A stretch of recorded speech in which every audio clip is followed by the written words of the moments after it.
Friends, हम लोगों ने स्कूल में साइंस के बहुत सारे थ्योरीज और एक्सपेरिमेंट्स को सीखा है, जैसा कि Einstein theory of relativity, the periodic table, Rutherford experiment etcetera. लेकिन साइंस जो है वो स्कूल और कॉलेज तक सीमित नहीं है, क्योंकि जो साइंस हमें स्कूल और कॉलेज में सिखाया जाता है उसके बियॉन्ड भी ऐसे साइंस है जो आज तक हमें स्कूल और कॉलेज में नहीं सिखाया गया और ना ही हम लोगों ने जानने की कोशिश की। तो आज हम लोग कुछ ऐसे साइंस को सीखेंगे जो हमें स्कूल में नहीं सिखाया गया होगा। दोस्तों, क्या आपने कभी सोचा है हम लोगों को स्कूल टाइम साइंस में उतना इंटरेस्ट क्यों नहीं था, या फिर साइंस पढ़ते टाइम कभी कभी बोरिंग क्यों लगता था? ऐसा इसलिए क्योंकि हमें साइंस को सिखाया कम, रटाया ज्यादा जाता था। हम साइंस को मार्क्स लाने के लिए पढ़ते थे।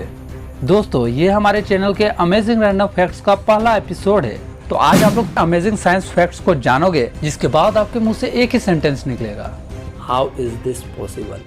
फैक्ट नंबर 10, एक फूटा अंडा जमीन पर गिर जाए तो बड़ा झमेला होता है, और अगर आपके सिर पर कोई अंडा फोड़ दे तब जो स्मेल आपके सिर से आती है वो इतनी खराब होती है कि आपके सामने इंसान तो दूर मच्छर भी नहीं रहते। लेकिन क्या हो अगर हम अंडे को समुद्र के सरफेस यानी कि समुद्र का जो सतह होता है उसे 60 फीट नीचे ले जाकर वहाँ अंडा को फोड़ दे तो क्या होगा? आप लोग बोलोगे कि क्या होगा, वो तो पानी में मिल जाएगा ना। लेकिन ऐसा नहीं होता। तो चलिए देखते हैं क्या होगा। एक अंडर वाटर ड्राइवर समुद्र के 60 फीट नीचे जाता है और उसके पास है एक अंडा और साथ में एक चाकू, जिसकी मदद से वो अंडा को फोड़ने की कोशिश कर रहा है।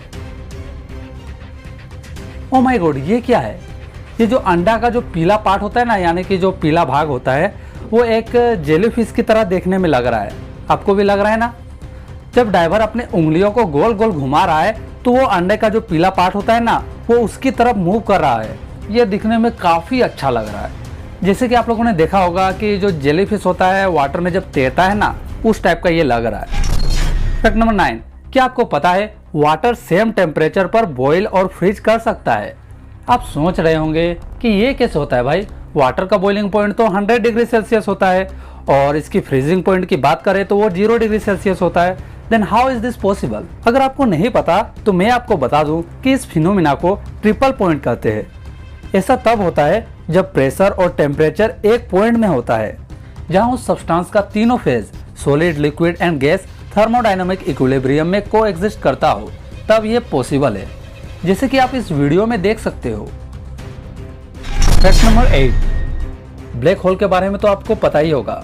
अगर आपको नहीं पता तो आपकी जानकारी के लिए मैं आपको बता दूं कि ब्लैक होल स्पेस में वो जगह है जहां फिजिक्स का कोई रूल काम नहीं करता। मतलब यहाँ पर टाइम और प्लेस का कोई मतलब नहीं होता। इसका ग्रेविटी इतना स्ट्रॉन्ग होता है जिसकी आप कल्पना भी नहीं कर सकते।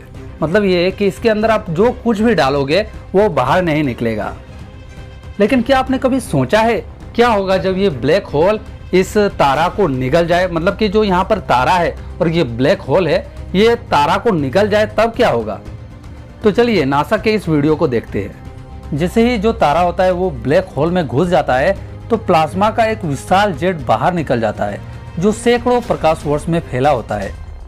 जॉन्स हॉपकिंस यूनिवर्सिटी के रिसर्चर सुवी गेजारी बताते हैं, जब ब्लैक होल के ग्रेविटेशनल फोर्स द्वारा तारे को चीर दिया जाता है तो तारे के कुछ पार्ट्स ब्लैक होल में गिर जाता है, जबकि उसका जो रेस्ट पार्ट होता है वो हाई स्पीड से बाहर निकाल दिया जाता है। फैक्ट नंबर 7, लेजर लाइट जो होता है वो तो आप लोगों ने देखा ही होगा, जो कि हम लोग जब छोटे थे तो इधर उधर मारा करते थे और बड़ा कूल लगता था। लेकिन क्या आपको पता है जो लेजर बीम यानी कि जिसे हम लेजर लाइट भी बोलते हैं, अगर उसको एक बोतल जिसमें कि पानी भरा होता है उसमें से पास करेंगे तो वो जो लेजर बीम है वो स्ट्रेट पास हो जाएगा। ये तो सभी को पता है। लेकिन अगर हम उस बोतल में एक छोटा सा होल कर देंगे जिसमें से उस बोतल का पानी बाहर निकलने लगेगा, और उस टाइम अगर हम लेजर बीम को उसके दूसरे एंड से उसकी तरफ मारेंगे, मतलब कि उस होल की तरफ मारेंगे, तो जो होगा वो आप वीडियो में देख ही सकते हो। कितना कमाल लग रहा है ना? पानी के साथ साथ लाइट भी बेंड हो रहा है। लेकिन ऐसा कैसे होता है? ये होता है टोटल इंटरनल रिफ्लेक्शन के कारण। When the light rays travel from a more optically denser medium to a less optically denser medium, then this phenomena is known as total internal reflection of light. इसके लिए दो requirement होती है। First of all, light को denser medium में होना चाहिए और वो जो लाइट है ना वो लेस डेंस मीडियम की तरफ अप्रोच कर रहा हो, जैसे कि वाटर से एयर की तरफ, यानी कि इसमें वाटर हो गया डेंसर मीडियम और जो एयर है वो लेस डेंसर मीडियम है। सेकंड, लाइट को उस मीडियम बाउंड्री में हिट करना होगा जिसका एंगल किसी चीज से बड़ा हो, जिसे क्रिटिकल एंगल भी कहा जाता है, तब ऐसा पॉसिबल है और आप वीडियो में देख ही सकते हो। फैक्ट नंबर 6, अगर मैं आपसे पूछूं कि अर्थ का जो ऑक्सीजन होता है वो कहाँ से आता है, मतलब कि जो हम लोग सांस लेते हैं, ऑक्सीजन से सांस लेते हैं ना, तो ये ऑक्सीजन कहाँ से आता है, यानी कि सबसे ज़्यादा कहाँ से आता है। आपके दिमाग में सबसे पहला आंसर रेन फॉरेस्ट आया होगा, लेकिन ऐसा नहीं है। रेन फॉरेस्ट जो होता है वो अर्थ के ऑक्सीजन का सिर्फ 1/3 यानी कि 28% के लिए ही रिस्पॉन्सिबल होता है, लेकिन एटमॉस्फेयर का 70% ऑक्सीजन ओशियन से आता है, यानी कि ओशियन से प्रोड्यूस होता है। अब आप बोलोगे कि ऐसे कैसे, ओशियन से कैसे आएगा? अरे भाई, अभी मेरी बात खत्म नहीं हुई। ओशियन में जो मरीन प्लांट्स होते हैं ना, उससे आता है, और बाकी का जो 2% होता है वो अदर रिसोर्सेज से आता है। ओशियन जो होता है वो कुछ प्लांट्स के जरिए इस ऑक्सीजन को प्रोड्यूस करता है, जैसे कि फाइटोप्लैंक्टन। फैक्ट नंबर 5, दोस्तों आप लोगों ने इंसान को तो हंसते देखा ही होगा, लेकिन क्या आपने एनिमल्स को हंसते देखा? अरे यार, मैं इस वीडियो की बात नहीं कर रहा। क्या आपने चूहे को हंसते देखा है? तो चलिए मैं आपको दिखाता हूँ। नेशनल जियोग्राफिक ने इस चीज को प्रूव करके दिखाया है। उन्होंने बताया कि रेट्स यानी कि जो चूहे होते हैं उसमें हंसने की एबिलिटी होती है। चूहे के बॉडी में एक ऐसे टिकलिंग सेंसेशन छुपा होता है, यानी कि गुदगुदाने वाली जगह, जैसे कि हम लोगों के कमर के साइड में होता है और नेक पास भी होता है, आप लोगों ने गुदगुदा के देखा होगा। वैसे ही चूहे के बॉडी का सेंट्रल पार्ट, जिसे ट्रंक रीजन कहा जाता है, वहाँ पर प्रेजेंट रहता है। सोमाटोसेंसरी कॉर्टेक्स ट्रंक का वो पार्ट है जिसमें गुदगुदी के बाद हंसी डेवलप होती है। इसका पूरा एक्सप्लेनेशन आपको नेशनल जियोग्राफिक चैनल के वीडियो में मिल जाएगा। अगर हो सके तो मैं आपको उसका लिंक डिस्क्रिप्शन बॉक्स में दे दूंगा। अब आप चूहे को पकड़कर गुदगुदाने की मत सोचना, नहीं तो चूहा बोलेगा ये इंसान मुझ पर ही एक्सपेरिमेंट क्यों करता है, हिम्मत है तो शेर को गुदगुदाए।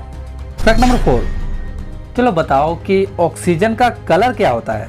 अब आप बोलोगे कि ऑक्सीजन का थोड़ी कोई कलर होता है, कहाँ से ऐसे बकवास सवाल ले आया? ऑक्सीजन तो कलरलेस और ऑर्डरलेस होता है, फिर इसका कलर कहाँ से आया भाई?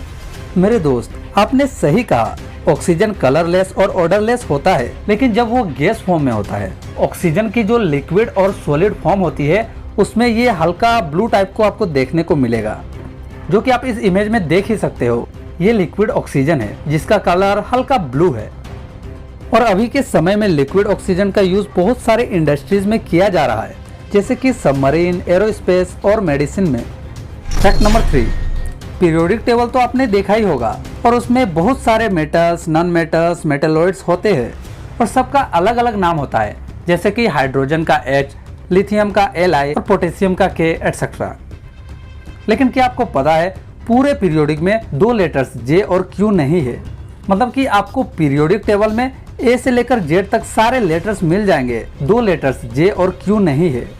विश्वास अगर आपको नहीं हो रहा है तो वीडियो को खत्म होने के बाद आप इसे ढूंढना जरूर, और अगर आपको मिल जाए तो कमेंट सेक्शन में जरूर बताना।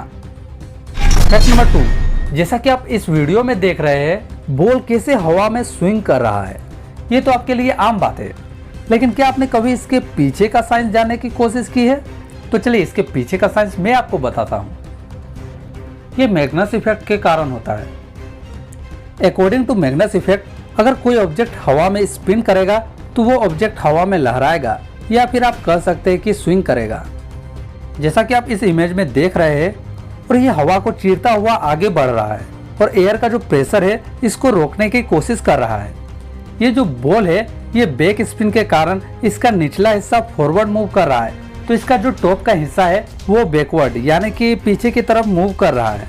बॉल का टॉप वाला हिस्सा हवा के साथ मूव कर रहा है, जिसके कारण हवा बॉल के साथ मूव कर रहा है। इसी तरह बॉल का बॉटम साइड जो हवा का डायरेक्शन है वो बॉल के डायरेक्शन से ऑपोजिट और अगेंस्ट है। बॉल अब हवा को नीचे की ओर ढकेलने की कोशिश कर रहा है, जिसके कारण बॉल खुद को आगे ऊपर की ओर ढकेल रहा है, जिससे उसको हवा में रहने का एक्स्ट्रा टाइम मिल जाता है और थोड़ा एक्स्ट्रा डिस्टेंस तक फ्लाइट करता है। फैक्ट नंबर 1 जाने से पहले हमारे चैनल में नए हैं तो चैनल को सब्सक्राइब कर लीजिए और साथ ही बेल आइकन को ऑल पे सेलेक्ट कर लीजिए, ताकि मैं इसी तरह के वीडियो जब भी अपलोड करूं उसका नोटिफिकेशन सबसे पहले आपको मिल जाए। Fact number 1, Pythagoras theorem. आप सभी ने पाइथागोरस थ्योरम तो पढ़ा ही होगा, जो कि होता है h² = p² + b², जहाँ h हाइपोटेनियस होता है और p परपेंडिकुलर और b = बेस होता है। हम लोगों को स्कूल में खाली रटाया जाता है h² = p² + b², और हम लोग भी रट लेते हैं। और जब एग्ज़ाम आता है तो कुछ स्टूडेंट्स h² की जगह b² लिख देते हैं, जैसे कि b² = h² + p²। ऐसे कुछ ही स्टूडेंट्स करते हैं। लेकिन ऐसा क्यों होता है? क्योंकि हमारा दिमाग कोई भी चीज़ को याद करता है तब एक इमेज क्रिएट करता है। जैसे कि इस डेफिनेशन को देखिए, every action there is equal and opposite reaction. इसको सिंपल भाषा में बोले तो किसी चीज को आप ढकेलोगे तो वो उतनी ही शक्ति से आपको ढकेलेगा। फॉर एग्जाम्पल दीवार। अब मैथ की पाइथागोरस थ्योरम की बात करें तो इसे जब तक आप प्रैक्टिकली ना देखें तब तक आपको समझ में नहीं आएगा। ये बात अलग है कि आप फॉर्मूला किसी तरह रट लेते हो या फिर याद कर लेते हो। चलिए इस एक्सपेरिमेंट को देखते हैं। इसे राइट एंगल ट्रायंगल की तरह बनाया गया है और इसके अंदर पानी को भर दिया गया है। जब इसे घुमाया जाता है तब हाइपोटेनियस वाली साइड में पानी भरने लगता है, जिसमें कि परपेंडिकुलर और बेस वाले साइड का पानी ऐड होकर हाइपोटेनियस में भरने लगता है, जिससे हम ये समझ सकते हैं कि हाइपोटेनियस जो होता है वो परपेंडिकुलर का स्क्वायर और बेस का स्क्वायर को जोड़कर बनता है। अब आप समझे Pythagoras theorem. h² = p² + b²। दोबारा मत भूलना और अपने से जूनियर को जरूर बताना। इसमें से सबसे अच्छा फैक्ट आपको कौन सा लगा कमेंट करके जरूर बताएं। BTS के जो मेंबर है, मतलब कि 7 मेंबर्स है, उनका जन्म कुंडली आपको जानना है तो राइट वाले वीडियो पर क्लिक कीजिए। और अगर आप लोग साइकोलॉजी में इंटरेस्ट रखते हो और किसी का मन की बात जानना है तो लेफ्ट वाले वीडियो पर क्लिक कीजिए।